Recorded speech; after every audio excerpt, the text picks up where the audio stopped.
The families in Detroit for about 60 years have dreamed of living in neighborhoods that were free of blight. And that's all it's been, a dream. And Detroit City Council deserves enormous credit. We ended up with a proposal that was a result of collaboration.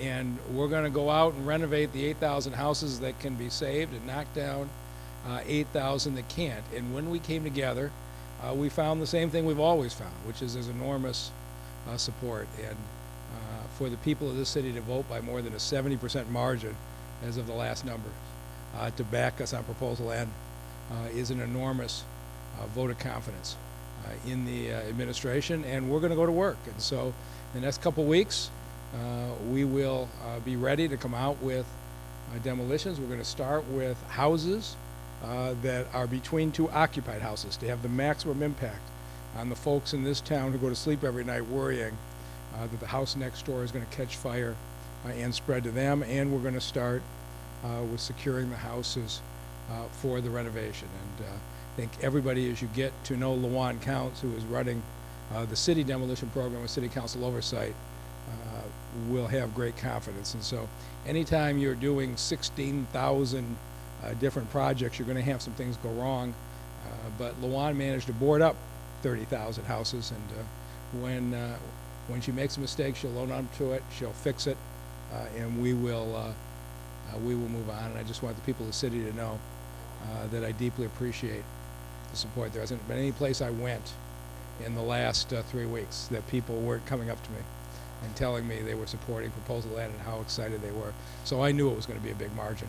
I want to say thank you to the roughly 5,000 people who worked the elections the last 48 hours. We had a day, and congratulations to Janice Winfrey and her team. We had a couple of days of really no drama.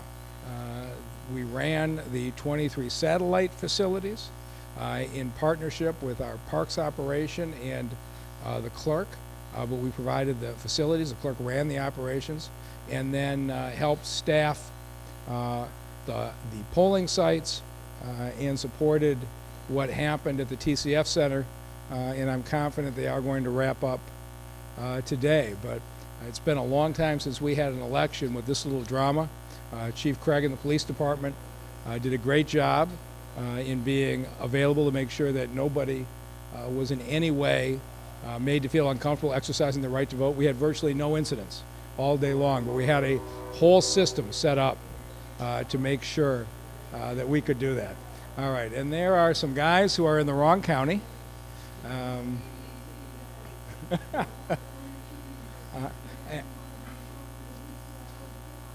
And here, so, the thing that I'm quite confident of, I haven't slept last night because I was up all night worried, but I've been tracking the trends, and I do expect Joe Biden to carry the state by at least 50,000 votes, so those folks can go back where they came from. Finally, I just want to say thank you to the Court of Appeals for the decisive action they took on the Amazon project. We had a absolutely frivolous lawsuit that had the potential to jeopardize 1,200 families getting good jobs. But the Court of Appeals acted quickly and decisively, dissolved the restraining order, issued an order that there would be no injunction, and I expect in the next few days for the Hillwood Sterling Group team to close on the project and start work on the fairground site.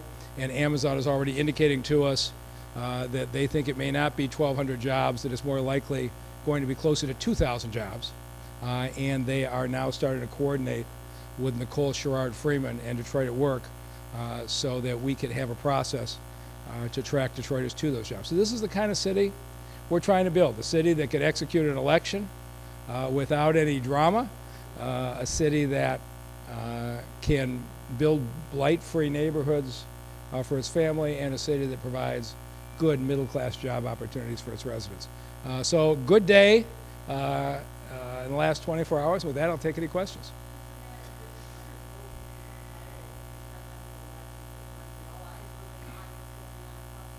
Right. I've been, I've had continual updates. I'm very impressed with the way things have been handled.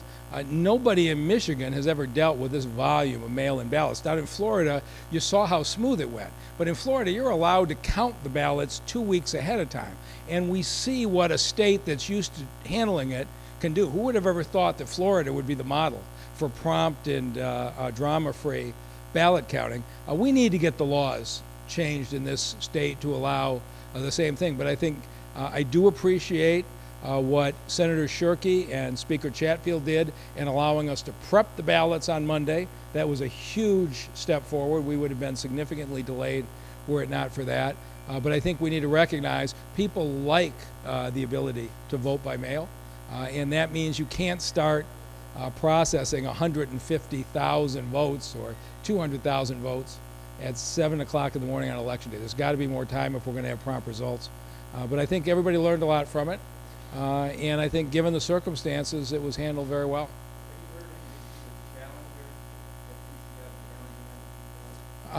They have an adjudication process, and I understand, but I'm not there, so you should ask the clerk that question. But I understand that they have handled it appropriately. But there is a whole process by which you can sign up members of both parties for the opportunities to be there and to be at tables and the like. And the clerk would have to answer the questions, but I'm not aware of any problems. What's your gut feeling, Mr. Mayor, about the outcome of the election for the president? Your guys win? I feel very good that Joe Biden's going to carry Michigan. Now, what happens in Wisconsin or Georgia or Pennsylvania or Nevada, I'm not as knowledgeable, but you had a unified team here like I have never seen in politics. The governor, Senator Stabenow, and the mayor, along with the congressionals, we were all working together as one team. There wasn't any turf fighting. Debbie Stabenow deserves the credit for being the driving force in that, and of course the governor was tireless, and the lieutenant governor was tireless. So it felt like a great team. When I saw Ohio go for Trump by 8 points, it concerned me, but the fact that Michigan is coming in tells you that we had a great unified campaign in this state, and I'll wait till all the votes are counted, but the trend lines I'm looking at right now are just very positive for Joe Biden. Given the timing and the question, are you surprised that it's this late? I was a little surprised, and because what I was feeling was there was a lot more energy for Joe Biden. We had more votes here than we had for Hillary Clinton. What you couldn't tell was in the outstate areas how much more energy there was for Donald Trump. I'm just not there. And so I think a lot of folks underestimated his ability to get people to the polls. And I've heard anecdotes from my friends outstate about folks showing up who hadn't voted before in outstate in rural areas asking, how do you do it? And so that was what we were competing against. And I think when the numbers come in, it will show that while the organization we were up against was very strong, that I think the Joe Biden team was stronger. I expect that's what the numbers will show. So I think they're talking about today.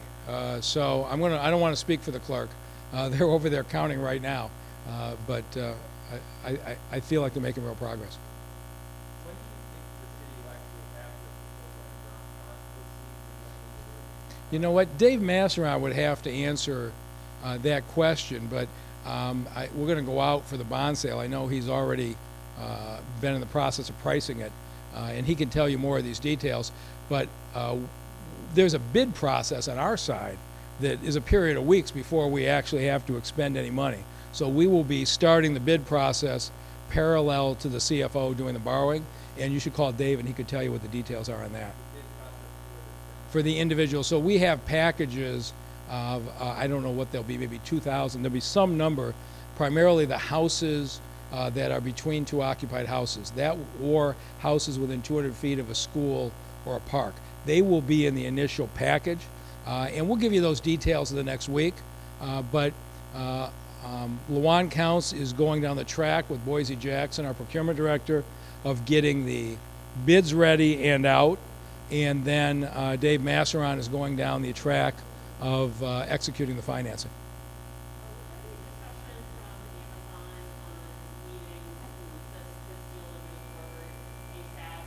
Yeah.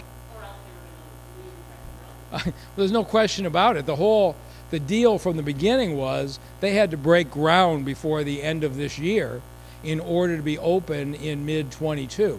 If you had not been able to break ground before the ground froze and we lost 4 or 5 months, I think it would have been very unlikely that they would have proceeded on this site. So winning that motion was absolutely critical, and Chuck Ramey, who is the finest litigation attorney I know, won another case, and we're glad to see it happen. Yeah, so you know what, I'm not in the room, but it's going to be very shortly. They're going to close very shortly and start work very shortly. It's going to be a matter of days. Yeah, maybe even faster than that. Yeah, for the initial, I don't know whether they break the ground or they clear the ground, but the work will start on the site, I would say, in the next few days. And we'll give you details when that's ready. The lawyers are sitting in the room dotting the I's and crossing the T's on the closing documents. So whether that's today, tomorrow, the next day, I'm not sure, but it'll be shortly. All right, anything else?